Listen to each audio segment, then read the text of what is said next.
నమస్కారం. కాంగ్రెస్ పార్టీ రాజ్యసభ ఎన్నికలకు కేవలం 2 అభ్యర్థులను మాత్రమే ప్రకటించింది.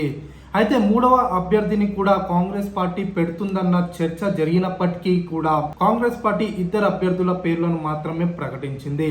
అయితే అందులో ఒక సీటు మాజీ కేంద్ర మంత్రి అయినటువంటి రేణుకా చౌదరికి ప్రకటించింది.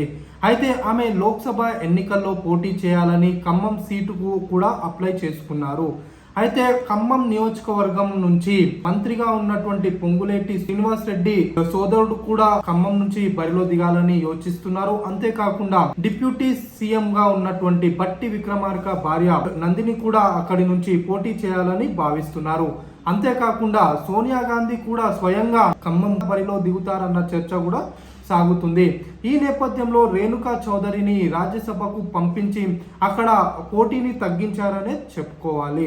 అయితే రేణుకా చౌదరి దేవేగౌడ మంత్రివర్గంలో అలానే మన్మోహన్ సింగ్ మంత్రివర్గంలో కూడా ఆమె మంత్రిగా పనిచేశారు.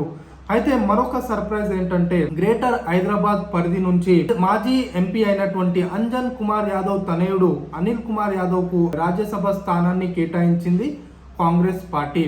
అయితే మొన్న జరిగినటువంటి అసెంబ్లీ ఎన్నికల్లో ముషీరాబాద్ టికెట్ను ఆశించారు అనిల్ కుమార్ యాదవ్. అయితే ఆయనకు కాకుండా ఆయన తండ్రి అయినటువంటి అంజన్ కుమార్ యాదవ్కు ఆ సీటును కేటాయించింది కాంగ్రెస్ పార్టీ అధిష్టానం. అయితే అనిల్ కుమార్ యాదవ్కు సికింద్రాబాద్ టికెట్ను కేటాయించాలని అంజన్ కుమార్ యాదవ్ డిమాండ్ చేసినప్పటికీ అనిల్ కుమార్ యాదవ్కు అక్కడ అవకాశం కల్పించలేదు.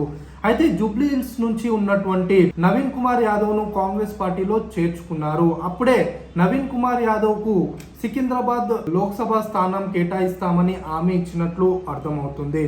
దీంతో అనిల్ కుమార్ యాదవ్ను లోక్సభ బరిలో నుంచి తప్పించేందుకే ఆయనకు రాజ్యసభ సీటు ఇచ్చి నవీన్ కుమార్ యాదవ్కు లైన్ క్లియర్ చేశారని చాలా స్పష్టంగా అర్థమవుతుంది. అయితే ఇక ఆంధ్రప్రదేశ్ రాష్ట్రానికి వచ్చినట్లయితే అక్కడ వైఎస్ఆర్ కాంగ్రెస్ పార్టీకి 3 స్థానాలు దక్కనున్నాయి.